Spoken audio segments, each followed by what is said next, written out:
वक्रतुंड महाकाय सूर्यकोटि समप्रभ निर्विघ्नं कुरु मे देव सर्वकार्येषु सर्वदा। या कुंदेन्दु शारधवला या शुभ्रवस्त्राव्रता या विनावर्दण्डमण्डितकरा या श्वेतपद्मासना या ब्रह्माच्युत शंकरा प्रभृती देवे सदा वंदिता। सामन्पातु सरस्वती भगवती निशेष जाड्या पहा। जय जय रघुवीर समर्थ। पांडुरंग परमात्म्याच्या चरणी नतमस्तक होऊन श्री गणेशाला वंदन करून, सर्व संतांच्या चरणी नमस्कार करून, श्री सद्गुरु चरणी शिरसाष्टांग नमस्कार घालून आजच्या या सेवेच्या 106व्या भागाला आपण सुरुवात करत आहोत। आतापर्यंत आपण 105 भाग श्रवण केलेले आहेत। आजचा जो भाग आहे तो क्रमांक 106। अर्थातच आपण दासबोध या ग्रंथावर चिंतन करत आहोत आणि दासबोध या ग्रंथावर चिंतन करत असताना पहिल्या दशकातील पहिल्या समासावर आपण चिंतन करत आहोत। अगदीच दशकाच्या नावापासून, समासाच्या नावापासून, पहिल्या ओवीपासून ते आतापर्यंत आपण अंदाजे साधारणतः 23 ओव्यांच्या वर चिंतन केलेलं आहे, निरूपण केलेलं आहे। आणि अशा प्रकारे निरूपण करत असताना, अशा प्रकारे चिंतन करत असताना आजचा जो भाग आहे आपला तो भाग क्रमांक 106। पहिल्या भागापासून ते 106 सर्वच्या सर्व भाग आपण यूट्यूबला अपलोड केलेले आहेत। जर आपल्याला श्रवण करायचे असतील तर आपलं नाव त्या ठिकाणी सर्च करून दिनेश निरूपण आणि पार्ट, आपल्याला जो हवा असेल तो पार्ट 1, पार्ट 2, पार्ट 3 जो पाहिजे तो जर आपण त्या पद्धतीने सर्च केलं तर आपल्याला नक्कीच प्रत्येक भाग श्रवणाला मिळेल। आतापर्यंत जर आपण पहिल्या भागापासून ते आजच्या 105 भागापर्यंत जर आपण अभ्यास केला तर प्रत्येक ओवीतील प्रत्येक शब्दावर आपण चिंतन करण्याचा प्रयत्न केलेला आहे किंवा चिंतन केलेला आहे। प्रत्येक ओवीतील प्रत्येक शब्दावर, प्रत्येक चरणावर नव्हे तर प्रत्येक शब्दावर आपण जेणेकरून जास्तीत जास्त विवरण घेण्याचा प्रयत्न केलेला आहे। आणि ज्या पद्धतीने समर्थांनी ह्या दासबोधाची निर्मिती करताना संपूर्ण दासबोधाचं सार ह्या समासामध्ये मांडलेलं आहे, पहिल्या समासामध्ये। कारण आपण पहिल्या ओवीमध्ये प्रश्न विचारलेला आहे, श्रोते पुस्ती कोण ग्रंथ, काय बोलिले जी येथ, श्रवण केली आणि प्राप्त काय आहे, अशा प्रकारचा प्रश्न आपण समर्थांना विचारलेला आहे। अर्थातच संपूर्ण गुरु आणि शिष्याचा संवाद या दासबोधामध्ये मांडलेला आहे। आणि तो कशा प्रकारे मांडलेला आहे, हा ग्रंथ कोणता आहे, श्रोते पुस्ती कोण ग्रंथ, हा ग्रंथ कोणता आहे, काय बोलिले जी येथ, या ग्रंथामध्ये काय बोललेलं आहे आणि श्रवण केले आणि प्राप्त काय आहे, या प्रश्नातील अर्थातच या ओवीतील हे 3 प्रश्न, हे 3 चरण आणि त्या चरणांचं विश्लेषण, अर्थातच थोडक्यात विवरण, थोडक्यात चिंतन समर्थांनी पुढच्या 37 ओव्यांमध्ये केलेलं आहे। ग्रंथानाम दासबोध, गुरु शिष्यांचा संवाद, येथ बोलिला विशद भक्ती मार्ग, ह्या ओवीपासून ते जयाचा भावार्थ जैसा तयास लाभ तैसा, मत्सर धरी जो पुसा तयास तेची प्राप्त, इथपर्यंत चिंतन निरूपण समर्थाने या पहिल्या प्रश्नाचं उत्तर म्हणून दिलेलं आहे। आणि ज्या पद्धतीने समर्थांनी थोडक्यात संपूर्ण ग्रंथाचा सारांश मांडलेला आहे पहिल्या समासात, तो कशा पद्धतीने मांडलेला आहे आणि कशा प्रकारे मांडलेला आहे याचं विवरण आपण घेत आहोत। जर खरोखर पहिल्या भागापासून जर आपण आतापर्यंत श्रवण केलं, अर्थातच 105व्या भागापर्यंत, तर नक्कीच दासबोध हा ग्रंथ काय आहे आणि दासबोध या ग्रंथामध्ये कशा प्रकारचं ज्ञान समर्थांनी मांडलेलं आहे हे आपल्याला कळेल, ह्याच्यावर चिंतन मिळेल आपल्याला, हे विवरण आपल्याला मिळेल। अजून समर्थांकडे निवेदन आहे आपलं, अजून पांडुरंग परमात्म्याकडे प्रार्थना आहे आपली की आम्हाला अजून खूप विवरण घ्यायचं आहे आणि ते विवरण आम्हाला मिळावं. ही नम्र प्रार्थना, हे नम्र निवेदन आपण समर्थांच्या चरणी करूया. मागच्या भाग क्रमांक 105 मध्ये आपण दासबोधातील 23व्या ओळीवर आपण चिंतन केलं. अभिमाने उठे मत्सर, मत्सरे तिरस्कार, पुढे क्रोधाचा विकार प्रबळे बळे. अभिमान माणसाकडे कसा कसा येतोय, कशा कशा प्रकारे येतोय ते थोडक्यात आपण बघितलं. अर्थातच नाशिवंत गोष्टीचा अभिमान मनुष्य धरतोय. जी गोष्ट जाणार आहे, नाशणार आहे, जी आपल्या समोर नाहीशी होते, अशा गोष्टीचा अभिमान माणसाला येतोय. मग वेगवेगळ्या प्रकारचा अभिमान कशा प्रकारे माणसाकडे येतोय त्याचं आपण थोडक्यात चिंतन केलं. या दासबोधामध्ये तत्वांचं विवरण करताना जे समर्थांनी 4 भाग मांडलेले आहेत अभिमानाचे, विश्व, तेजस, प्राज्ञा आणि प्रत्येगात्मा, थोडक्यात त्याचं चिंतन करत असताना कुठल्या कुठल्या प्रकारे अभिमान माणसाकडे येतोय ते आपण मागच्या भागामध्ये थोडक्यात बघितलंच. पण आता समर्थ सांगतात की बाबा रे, अज्ञानी माणसाकडेच अभिमान येतो असं नाही. उलट अज्ञानी माणसाकडे सहसा करून तो येत नाही, पण ज्ञानी माणसाकडे तो हमखास येतो. ज्ञानी माणसाकडे तो येतो. कारण अज्ञानी माणसाचं कसं असतंय, जे प्राप्त होईल तो स्वीकारत असतो आणि कुठल्याही प्रकारचं ज्ञान त्याला नसतंय, कुठल्याही प्रकारचं त्याचं वाचन नसतंय. त्यामुळे जशी स्थिती असेल तशा पद्धतीने तो चालत असतो, जशी स्थिती असेल तशा पद्धतीने तो वाटचाल करत असतो. पण ज्ञानी माणसाकडे काय तर वेगवेगळ्या प्रकारची शोधक वृत्ती असते आणि न जाणो कदाचित ज्ञानामुळे ही माणसाकडे अभिमान येत असतो. नक्कीच, कारण ज्ञानाची व्याख्या समर्थांनी जी सांगितलेली आहे त्या प्रकारचं ज्ञान जर आपल्याकडे असेल तर मग अभिमान त्याला स्पर्श पण करणार नाही. समर्थांनी या दासबोधामध्ये जी ज्ञानाची व्याख्या सांगितलेली आहे, ऐक ज्ञानाचे लक्षण, ज्ञान म्हणजे आत्मज्ञान, पहावे आपणासी आपण तया नाव ज्ञान, या नाव ज्ञान. आता अशा प्रकारचं आत्मज्ञान जर असेल माणसाकडे तर त्याच्याकडे अभिमान येणारच नाही. तो अखंड नम्रतेत उभा राहणार, तो अखंड नम्रतेत कार्य करणार. पण आत्मज्ञान नसेल, नुसतं वाचन असेल, नुसतं पांडित्य असेल, नुसता अभ्यास असेल, नुसतं ज्ञान असेल, तर मग मात्र माणसाकडे ज्ञानाविषयी सुद्धा अभिमान आल्याशिवाय राहत नाही. म्हणून समर्थांनी स्पष्ट मांडलेलं आहे की प्रत्येक वेळेला आपल्याला स्वतःला शोधता आलं पाहिजे. दुसऱ्याची चुकी पाहण्यापेक्षा, समोरच्याचा दोष पाहण्यापेक्षा, समोरच्याची स्थिती पाहण्यापेक्षा आपण स्वतःला शोधलं पाहिजे. आणि जो स्वतःला शोधतोय ना, जो स्वतःचे विचार शोधतोय, जो स्वतःचे कर्म शोधतोय, जो स्वतःच्या पिंडाचा अभ्यास करतोय, त्याला आत्मज्ञानी म्हणतात. ऐक ज्ञानाचे लक्षण म्हणजे ऐकणं हे ज्ञानाचं पहिलं लक्षण आहे.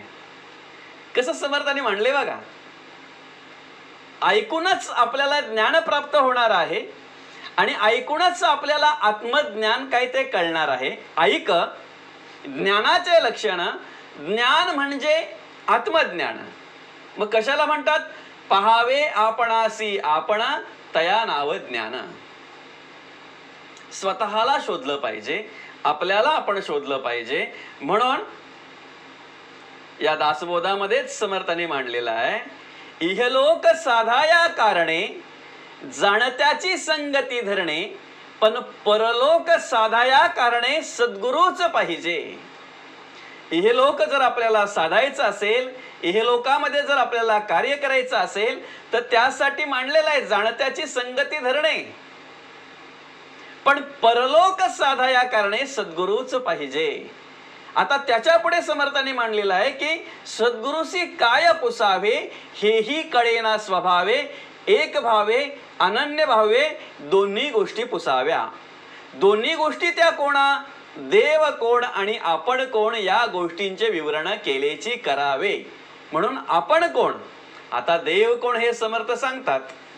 देव कसा आहे, त्याचं स्वरूप कसं आहे, देव कशाला म्हणावं, हे संत नेहमी सांगत असतात. आणि देव जसा आहे तसाच आहे. कृतामध्ये जसा होता तोच त्रेतामध्ये, तोच द्वापारामध्ये आणि तोच आज कलियुगामध्ये. फक्त त्याची ओळख घेता आली पाहिजे. रूप बदलतंय, रंग बदलतो, आकार बदलतो, कार्य मात्र तेच असते. यदा यदा हि धर्मस्य ग्लानिर्भवति भारत अभ्युत्थान धर्मस्य तदात्मनं सृजाम्यहम परित्राणाय साधूनां विनाशाय च दुष्कृतः धर्म संस्थापनार्थाय संभवामी युगे युगे. अर्थातच जर पाहायला गेलं तर देव आणि देवाचं कार्य हे युग जरी वेगळा असला, काळवेळ जरी वेगळी असली, तरी कार्य मात्र एकच आहे. धर्म रक्षावया अवतार घेसी आपुल्या पालिसी भक्तजना. हे कार्य देवाचं आहे आणि अशा प्रकारचं कार्य देव करत असतो. मग आपण कोण? तर आपण नेहमी बदलत असतो. आपण सकाळी वेगळे, दुपारी वेगळे आणि संध्याकाळी वेगळे. दुसऱ्या दिवसाचा तर काही बोलूनच फायदा नाही. एका दिवसाचा जरी आपण विचार केला तरी सकाळी वेगळे असतो, दुपारी वेगळे असतो आणि संध्याकाळी वेगळे असतो. जैसा जैसा मिळेल संग तैसे गुहेराचे रंग. जसा संग मिळेल तसं ज्याप्रमाणे तो सरळा रंग बदलत असतो की नाही, त्याप्रमाणे माणसाला दिवसभरामध्ये जसे संग लाभतील ना, जसे संग प्राप्त होतील ना, तशा प्रकारचा तो रंग बदलत असतो. तशा प्रकारचे त्याचे विचार बदलत असतात, त्याची कर्म बदलत असतंय, त्याचं राहणीमान बदलत असतंय. ते बदलू नये म्हणून अखंड आपण स्मरणात ठेवायचं आहे आपण कोण. आणि आपण कोण हे एकदा आपल्याला कळलं ना की त्यालाच म्हणतात आत्मज्ञान. पहावे आपणासी आपण तया म्हणावे आत्मज्ञान. म्हणून ते संतांनी जाणीव करून दिलेली आहे की काही वेळेला ज्ञानी माणसाकडेही तो अभिमान येतो, मी ज्ञानी आहे, मला सर्व कळतंय, तुम्हाला काही कळत नाही, तुमच्यापेक्षा मला जास्त येतंय, असा अभिमान येतो. परमार्थ करत असताना सुद्धा माणसाकडे येतो ना, आमचा परमार्थ म्हणजे सगळ्यात भारी, सगळ्यात श्रेष्ठ. खरं तसं जर पाहायला गेलं ना तर प्रत्येक जण प्रत्येकाच्या पंथाची मोठेपणा सांगत असतो किंवा त्याला असं वाटत असते की अख्ख्या जगामध्ये सगळ्या पंथांमध्ये माझा पंथ सर्वश्रेष्ठ आहे. आणि निश्चित आहे तो स्वाभिमान असावा, कारण त्याच पंथातून आपल्याकडे उत्तम विचार आलेले असतात, उत्तम ज्ञानाची प्राप्ती झालेली असते आणि आपल्याला एक चांगला मार्ग मिळालेला असतो, देवाची प्राप्ती झालेली असते, तिथून एक अनुभूती आलेली असते, एक आत्मप्रचिती निर्माण झालेली असते, ती प्राप्त झालेली असते. म्हणजे स्वाभिमान असावा, पण त्याचा अभिमान नको ना. फार अगदी अख्ख्या जगभर गवगवा करायला लागेल असा अभिमान नको, असं ओरडून सांगायची गरज लागली नाही पाहिजे. ते पण काही सांगतात. आता मागेच एक ज्या वेळेला माझा मित्र मला मिळाला, तो वेगळ्या पंथाचा आहे आणि तो सांगायला लागला की तुम्ही सगळं जरी काही केलं, हे केलं, ते केलं, असं केलं, तसं केलं, तरी अमुक असं जे नाम आहे ते नाम प्राप्त झाल्याशिवाय तुम्हाला मुक्ती नाही. मग विचारलं, म्हटलं ते कुठे मिळेल? म्हणे ते आमच्याच महाराजांकडे मिळते, कुठे मिळत नाही. दुसरा मित्र मिळाला, तोही वेगळ्या पंथाचा, तोही त्याच प्रकारे सांगायला लागला की जे आमच्याकडे मिळतंय ना ते सर्वश्रेष्ठ आहे आणि त्याच्यातूनच माणसाला देवाची प्राप्ती होणार आहे, त्याच्यातूनच माणसाला मुक्ती लाभणार आहे, ते कुठे मिळत नाही. आता मी जो परमार्थ करतोय, मी ज्या पंथामध्ये आहे, जिथून मला हे सगळं काही प्राप्त झालेलं आहे, मलाही तसं वाटतंय की हे कुठेच मिळत नाही, हे फक्त इथेच मिळलं जातंय आणि देवाची प्राप्ती, मुक्ती, मोक्ष हा फक्त इथेच प्राप्त होणार आहे. मग इतर करतात ते चुकीचं आहे का? प्रत्येकाला प्रत्येकाच्या पंथाची, प्रत्येकाला प्रत्येकाच्या नामाची प्रचिती आलेली असते, म्हणून तो त्या ठिकाणी एकनिष्ठेने उभा असतोय. मग आपण आपल्या बढाया का माराव्या तिथे? आपल्याला जी आपल्या पंथातून प्रचिती आलेली आहे ना, ती प्रचिती आपण घ्यायची, त्याची अनुभूती घ्यायची आणि त्या पद्धतीने वाटचाल करत राहायचं. जगाला सांगायची गरज काय, अगदी ओरडून किंवा मिरवून किंवा मोठेपणा सांगून. आणि ती मोठेपणा त्या ठिकाणी तो अहंकार जर येत असेल तर तो अहंकार आपल्याला कुठे घेऊन जाईल. म्हणजे बघा ना, सूक्ष्मातून जर विचार केला तर माणसाकडे परमार्थ करत असताना सुद्धा अशा प्रकारचा अहंकार येतो की तुम्ही सगळे आमच्याकडेच या, आमच्याकडेच सगळं मिळतंय, बाकीचं कुठंच काय भेटत नाही. मग आता एक पाहायला गेलं तर वारकरी संप्रदायामध्ये अनेक लाखो माणसं काम करतात. त्या ठिकाणी त्यांना ती आत्मप्रचिती आहे, ती परब्रह्माची प्राप्ती आहे, ते सुख शांती समाधान सगळं प्राप्त झालेलं आहे. आणि त्या पद्धतीने ते विश्वासाने निष्ठेने कार्य करतात ना. नाथ संप्रदायामध्ये सुद्धा तसंच आहे. त्यांना सुद्धा आत्मप्रचिती आहे, देवाची प्राप्ती आहे, मोक्ष प्राप्ती आहे, त्यांना सुद्धा ती प्रचिती आहे, ते समाधान प्राप्त झालेलं आहे. आनंद संप्रदायामध्ये सुद्धा तसंच आहे, समर्थ संप्रदायामध्ये सुद्धा तसंच आहे, स्वामी समर्थांच्या संप्रदायामध्ये सुद्धा तसंच आहे, दत्त महाराजांच्या संप्रदायामध्ये सुद्धा तसंच आहे. साईनाथाचे जे भक्त आहेत, साईबाबांचे जे भक्त आहेत, तिथे सुद्धा त्याच पद्धतीने त्यांना ते समाधान प्राप्त आहे. आणि ती आत्मप्रचिती आहे, ते समाधान प्राप्त आहे, म्हणून ते कार्य करतात ना. तिथे आपण आपली मोठेपणा का मिरवायला जावी. ते करतात ना, त्यांना करू द्यात. म्हणजे बघा ना, परमार्थ करत असताना सुद्धा मी किती ज्ञानी हे दाखवण्यासाठी आपल्याकडे सूक्ष्मातून अभिमान येतो आणि तो आपल्याला कळत नाही. तो येऊ नये. जर असेल ना तर त्याच ठिकाणी आपण विचार केला पाहिजे की अजून आपल्याला परमार्थ कळालेला नाही. एखादा मनुष्य जर समाज प्रबोधनाचं कार्य करत असेल तर त्या ठिकाणी जर आपला विरोध आपण दर्शवत असू, त्या ठिकाणी जर आपण त्याला विरोध करत असू, तर हा अभिमान आपल्याला आला कुठून. त्याला आपण उपदेश करायला जातो, हा अभिमानच आहे ना. तो गप्प बसून देत नाही. ज्या वेळेला एकदा प्रवचन चालू असताना महाराजांनी दृष्टांत सांगितला आणि दृष्टांत सांगता सांगता त्यांनी सहज असं त्या दृष्टांतामध्ये वर्णन केलं. हो काय सांगावे ते, तुकाराम महाराज काशीशी गंगा आणली आणि गाढवाला पाजली. एकाला गप्पच नाही बसवलं, तो प्रवचन चालू असताना उठला, महाराजांना बडबडायला लागला. अहो काय तुम्हाला समजतंय की नाही, तुमचा अभ्यास आहे की काय आहे की नाही, तुम्ही अभ्यास केलाय की नाही, तुम्ही चरित्र वाचलंय की नाही, तुम्ही असं का बोलू शकता. म्हणे काय झालं. अहो तुकाराम महाराज नाही म्हणे, नाथ महाराजांनी काशीशी आणलेली गंगा गाढवाला पाजली. त्यांना त्या ठिकाणी फक्त सांगायचं होतं की संतांचं कार्य काय असतंय. नाथ महाराजांच्या ठिकाणी तुकाराम महाराजांचं नाव आलं, नंतर त्यांना ते क्लिक झाल्यानंतर, त्यांना ते समजल्यानंतर ती दुरुस्ती करणारच होते. पण त्यांनी दुरुस्ती करण्याच्या आधीच त्याचा अभिमान उभा राहिला ना. त्याच्या अभिमानाने त्याला गप्प नाही बसून दिलं ना. त्याच्या अभिमानाने त्याला टच केलं ना. अरे उठ, तुला किती ज्ञान आहे ते दाखव पहिले, आता वेळ आलेली आहे दाखवायची. अशी काही माणसं असतात, अतिशहाणे म्हणतात त्यांना. आता महाराज पुढे सांगता सांगता ज्या वेळेला त्यांना समजलं की आपण चुकून तुकाराम महाराजांचं नाव घेतलं नाथ महाराजांच्या ठिकाणी, त्यावेळेला ते बोलणार, तेवढ्यात तो पुढे उभा राहिला तर राहिला आणि अद्वा तद्वा बोलायला लागला. म्हणे काय कळतंय की नाही तुम्हाला, म्हणजे मोठा ज्ञानी आहे की काय. असं परमार्थ करत असताना सुद्धा ज्ञानाचा अभिमान जर माणसाला होत असेल तर तो अभिमान त्याला सद्गतीला प्राप्त करून देईल की अधोगतीला प्राप्त करून देईल, ते त्याने अभ्यास करावा ना, विचार करावा ना. म्हणून मांडलेलं आहे. कुठल्याही गोष्टीचा अभिमान नको,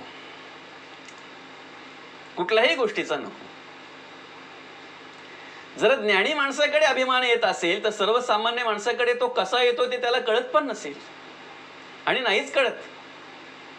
म्हणून हा सूक्ष्मातून सुद्धा अभिमान नको. हो, सूक्ष्मातून सुद्धा नको.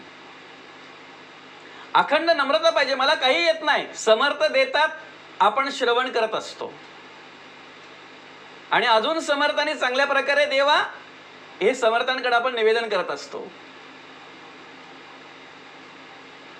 आणि अशा प्रकारे आपल्या पहिल्या भागापासून तर आपण आतापर्यंत जरी श्रवण केलं 106व्या भागापर्यंत, देवाचं स्तवन, परमार्थ, संत स्तवन, माणसाने माणसाच्या आयुष्यामध्ये कसं राहावं, कसं जगावं, कसं वागावं, जेणेकरून माणसाकडून उत्तम कर्माचरण कसं घडेल, हेच विवरण आपण केलेलं आहे आतापर्यंत. तरी सुद्धा जर याला काहींचा विरोध असेल तर त्यांनी अंतरामध्ये विचार करावा की आपण कोणाला विरोध करतोय, आपण कशाला विरोध करतोय. मग चांगल्या विचारांना जर यांचा विरोध असेल तर यांना आवड कसली आहे. मग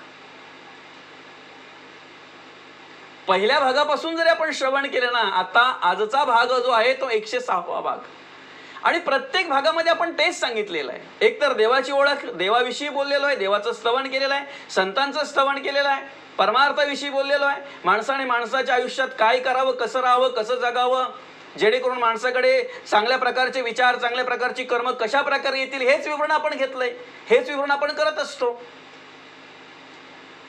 मग अशा प्रकारे चांगल्या विचारांना जर एखादा विरोध करत असेल आणि चांगले विचार ऐकण्यासाठी जर एखादा बोलत असेल, त्याचं ऐकू नका, त्यांचं ऐकू नका, युट्यूबचं प्रवचन ऐकू नका, युट्यूबचं निरूपण ऐकू नका, युट्यूबचं कीर्तन ऐकू नका, फक्त आमचंच ऐका.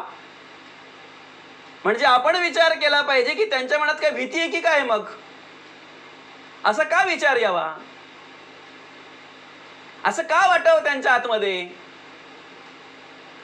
देवाचा परमार्थ आहे, संतांचा परमार्थ आहे, आणि हे ज्याला आकलन झालं ना, हे ज्याला कळलं ना, तो कोणीही संतांचा परमार्थ करू शकतो. संत सगळ्या जातीमध्ये कार्याला आले, सगळ्या धर्मामध्ये कार्याला आले, त्याला कारण हेच आहे. नाहीतर आपण अमुकच जात घेऊन बसलो असतो, आमचेच संत. पण सगळ्या जातींमध्ये संत कार्याला आले. बघा ना, माऊली ज्ञानोबा आले कार्याला, जगद्गुरु तुकाराम महाराज कार्याला आले, संत सेना महाराज कार्याला आले, संत शिरोमणी गोरोबा काका कार्याला आले, शांती ब्रह्म एकनाथ महाराज कार्याला आले, नामदेव महाराज, सुखामेळा, सावतामाळी, कान्होपात्रा, बहिणाबाई, मुक्ताबाई, सावतामाळी, हे सगळ्यांचा जर आपण अभ्यास केला, संत रोहिदास स्वामी वेगवेगळ्या जातीमध्ये कार्याला आले, आणि त्या जातीमध्ये त्या ठिकाणी कार्याला येऊन जेणेकरून समाज प्रबोधन कशा प्रकारे होईल, भरकटलेला समाज चांगल्या स्थितीमध्ये, चांगल्या मार्गामध्ये कसा येईल, देवाची ओळख कशी होईल, परमार्थ कसा घडेल, हाच विचार संतांनी प्रत्येक वेळेला केला ना. आणि त्याच पावलावर पाऊल ठेवून जर आपली वाटचाल आहे, तेच विचार जर आपण इतरांपुढे मांडण्याचा प्रयत्न करतोय, सांगण्याचा प्रयत्न करतोय, अशा ठिकाणी जर एखादा विरोध करत असेल, ऍक्च्युली आतापर्यंत आपल्या एकही भागाला कोणी विरोध केलेला नाही, किंवा आपल्या निरूपणाला, आपल्या जे काही आपलं समाज प्रबोधनाचं जे काही कार्य आहे त्याला कोणीही विरोध केलेला नाही. पण हा विषय कशामुळे आला तर कित्येक आपण पाहतोय ना, कीर्तन श्रवणाला घेतलं तर युट्यूबला आपण कीर्तन जर सर्च केलं, जिथे 1000 जर लाईक असतील ना, तर 500 डिसलाईक असतात. म्हणजे डिसलाईक असणारे कोण, डिसलाईक करणारे कोण, हे ज्ञानीच, अतिशहाणे ज्याला म्हणतात ना ते. चांगले विचार महाराजांनी मांडूनही जर एखाद्याला पटत नसतील, कळत नसतील, त्याला विरोध आहे असं जर ते दाखवत असतील, तर मग यांच्याकडे जो उभा राहिला ना, याला समर्थांनी अभिमान नाव दिलेलं आहे, अभिमान. आणि हा वेगवेगळ्या प्रकारे माणसाकडे येत असतो, निर्माण होत असतो. हा अभिमान माणसाला गप्प बसू देत नाही. एकदा तो आला की मग पुढे सगळं मांडलेलं आहे. अभिमाने उठे मत्सर, वेगवेगळ्या प्रकारचे माणसाकडे विचार येतात, मग मत्सर करायला लागतो माणूस. नक्कीच मी त्याच्यापेक्षा श्रेष्ठ आहे, माझ्या एवढं कोणालाच माहिती नाही, मी म्हणजे एक वेगळाच आहे. मग तो अशा अनेकांमध्ये जरी असला ना, तरी तो वेगळ्याच प्रकारचा हावभाव करत असतो, वेगळ्याच प्रकारचे हावभाव दाखवत असतो. तिथे असं दाखवून देत असतो की मी सगळ्यांपेक्षा वेगळा आहे. त्याचा अभिमान त्याला गप्प बसून देत नाही. एक साधा दृष्टांत दिला की ज्या वेळा ते दोघे ज्ञानी माणसं, चांगले पंडित माणसं आणि अनुभवी अभ्यासू माणसं, आणि दोघांना एका श्रीमंत माणसाने आमंत्रण केलं, कारण त्या श्रीमंत माणसाला ज्ञानी माणसं खूप आवडायची. पण त्यांचं ते वक्तृत्व, त्यांचं ते बोलणं, त्यांचं ते ज्ञान बघून त्या श्रीमंत माणसाने त्यांना दोघांनाही आमंत्रण केलं की तुम्ही आमच्याकडे भोजनासाठी यावं, कारण त्याला माहिती आहे हे भोजनासाठी आपल्याकडे आले की आपल्याला काहीतरी चांगलं ऐकायला मिळेल यांच्याकडून, आणि त्याच उद्देशाने त्यांनी आमंत्रण केले. महाराज म्हणे तुम्ही आपल्याकडं भोजनासाठी या. दोघे पण वेगवेगळ्या गावाचे, पण त्याला माहिती आहे दोघे एकत्र आले तर दोघांचं पण आपल्याला चांगल्या प्रकारे ऐकायला मिळेल, दोघांकडून आपल्याला ज्ञान मिळेल. भोजनासाठी बोलवलं तर तेवढा वेळ त्यांचा आपल्याला घेता येईल, तेवढा वेळ ते आपल्याला देतील, तेवढा वेळ ते आपल्याशी बोलतील आणि चांगलं चांगलं ज्ञान आपल्याला मिळेल. झालं. ज्या वेळेला ते आले की नाही त्यावेळेला पहिल्या स्टार्टला एक जण आले. आल्यानंतर त्यांची उडबस केली आणि सांगितलं त्यांना की म्हणे अमुक अमुक महाराज पण येत आहेत. त्यांनाही सांगितलंय, त्यांनाही आमंत्रण केलंय, पण वाहनाअभावी किंवा काही कारणास्तव थोडे उशीर लेट झाले, ते अजून आले नाहीत. याच्या तोंडातून सहज निघालो, काय म्हणे गाढव माणूस येतो, त्याला का बोलवायचं तुम्ही, मला पण काही कळत नाही. किती गाढव माणूस येतो.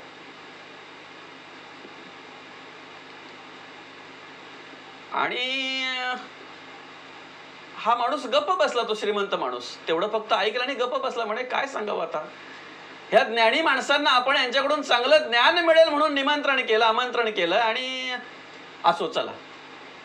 पण ते दुसरे का येत नाहीत म्हणून त्यांना पाहायला वाटेमध्ये गेला. अर्ध्या वाटेत ज्या वेळेला ते भेटले त्यावेळेला त्यांना सांगितलं की अमुक अमुक महाराज केव्हाच येऊन बसलेले आहेत, आपल्याला उशीर झाला, आपण चला. रस्त्यात येता येता तो पण त्याला बोला, अरे नुसता बैल आहे त्याला कशाला बोलवायचं, जो येणार आहे ना रस्त्यात आता चालतोय की नाही, तो बोलतोय तुझ्याकडे जो आलाय ना नुसता बैल आहे त्याला का बोलवायचं. याने ऐकून घेतलं. दोघांची बसवूट केली चांगल्या प्रकारे. पुढे असे टेबल ठेवले मस्त जेवणाला आणि मोठे ताट ठेवले, त्या ताटावर असं झाकण पूर्ण दोघांच्या पुढ्यात आणून ठेवलं. दोघे पण विचार करायला लागले, बापरे किती मोठी ताटं आहेत आणि त्याच्यावर झाकण, आतमध्ये काय काय काय काय पदार्थ असतील. पण ज्या वेळेला दोघांनी ते झाकण काढलं ना त्यावेळेला एकाला कडबा आणि एकाला गवत. म्हणे हे काय. तेव्हा त्याने सांगितलं की तुमच्याकडून आम्हाला काहीतरी चांगले विचार ऐकायला मिळतील ह्या उद्देशाने आम्ही तुम्हाला आमंत्रण केलं. का जेवायला या, तेवढा वेळ आपल्याला मिळेल, चांगलं ज्ञान मिळेल या उद्देशाने. हे तुम्हाला गाढव म्हणाले आणि हे तुम्हाला बैल म्हणाले. दोघांचं खाणं दोघांना दिलंय. बैलाला काय लागतंय ते आम्हाला माहिती नाही, गाढवाला काय लागतंय ते आम्हाला माहिती आहे.